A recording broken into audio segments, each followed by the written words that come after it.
This episode of WisBusiness.com, the show, is brought to you by Grant Thornton, White Hirschbeck Dudek, Madison Gas and Electric, and the University of Wisconsin at Milwaukee.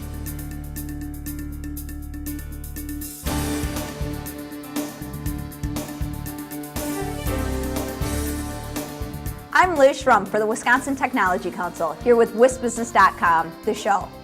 Coming up, Tom Still talks about an FCC decision that could affect rural broadband coverage in Wisconsin.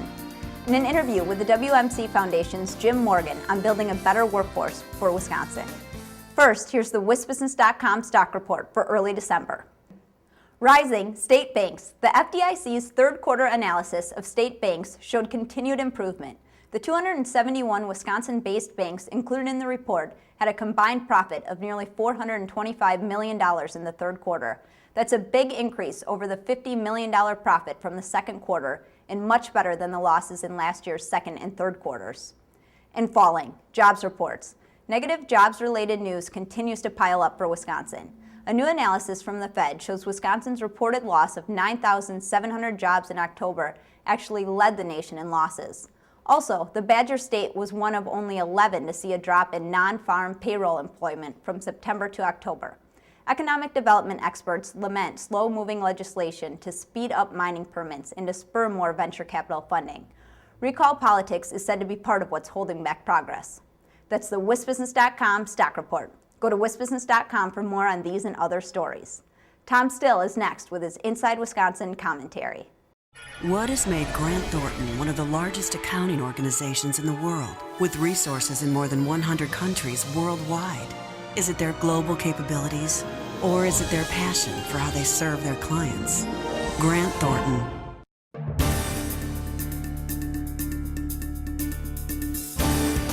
As a recent report by the Wisconsin Tech Council noted, many rural parts of the state fall short when it comes to high-speed broadband coverage. Unfortunately, a recent decision by the Federal Communications Commission didn't help. The FCC's staff recently issued an analysis of the proposed merger between AT&T and T-Mobile, basically rejecting a plan that would have led to much better broadband coverage to significant parts of rural America, including much of Wisconsin.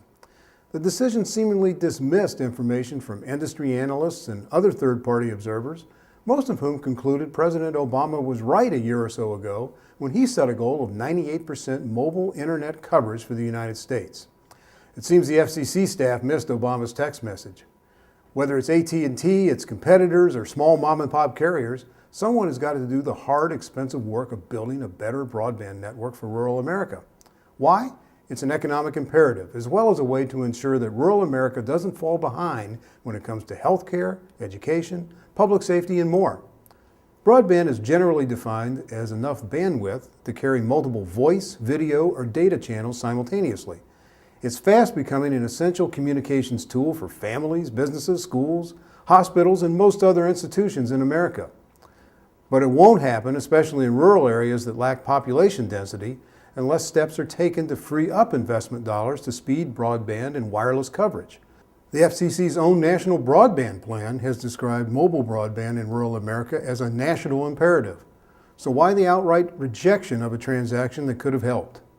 Better broadband coverage in rural Wisconsin will help small businesses, enhance use of telemedicine, provide people with greater access to distance learning, enhance tourism, and increase public safety.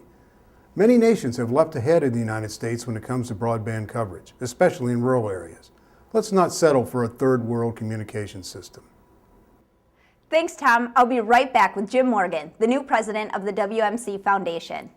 White Hirschbeck Dudek represents companies at all stages of development and in a wide range of industries to navigate the legal challenges of regional, national, and global growth. At WHD, every stage takes center stage. I'm back with Jim Morgan, president of the WMC Foundation, the educational arm of Wisconsin Manufacturers and Commerce. Thanks for joining us, Jim. Oh, my pleasure. What are some examples of your programs and how they help develop tomorrow's skilled workers? Well, our cornerstone program is Business World. For the last 30 years, we've taken over 13,000 high school kids through a program where they actually learn how to run a business and understand all the components of it. And actually, at the end of a week on a college campus, they have to present their company business plan to a group of shareholders. We've also, for those same 30 years, taken teachers out of their classrooms and put them into mostly manufacturing facilities to help them understand what some of the skills are that the business people are looking for and help them connect what they're teaching with what's going on in the workforce. And then we spent an awful lot of time with the K-12 system, the tech colleges, the university system, really trying to play matchmaker, if you will, to make sure that the schools understand what the workforce needs are and that the workforce understands what some of the issues are that they're facing in the schools. And why is workforce development so important to Wisconsin's economy? I think if you talk to any employer, you're only as good as the people that you have working for you. Wisconsin has some real benefits. We have a great technical college system. We have a good educational system. We have a good work ethic in this state. But as people are starting to see right now, we've got some skills gaps in different places. We've got almost 8% unemployment right now, and yet people will tell you there's thousands of manufacturing jobs that are going unfilled because we can't find the people with the right skills.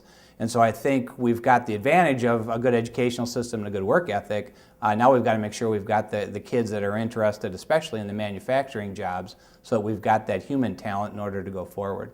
This is a long-term approach, but what more can be done to help Wisconsin employers who are having troubles finding enough skilled workers today? Well, right now we're about to go out for the next 2 months and hold a series of listening sessions with manufacturers. Actually, we're going to end up doing more than 50 of them because there was so much demand. And our goal here is by March to put on what we're going to call a Workforce Skills Gap Solutions Conference to share some of the best practices that are going on in K-12 schools as they prepare kids, in the tech college system with the university, manufacturers that are doing an outstanding job, and some of the local chambers of commerce that have coordinated some of these programs. So we're hoping on the short term, we're going to basically find who's doing what around the state and share that information so others can benefit from it. And then on the long term, we're going to launch a public awareness campaign here, especially on the manufacturing side, to help students and teachers and counselors and parents understand where the jobs are, what the skills are necessary to fill them, and then work with our employers to make sure that we've got that appropriate match. Thanks, Jim, and thank you for watching this edition of WisBusiness.com, the show. Visit our websites to read and learn more. I'm Liz Schrum of Talent Foot Executive Search. See you next time.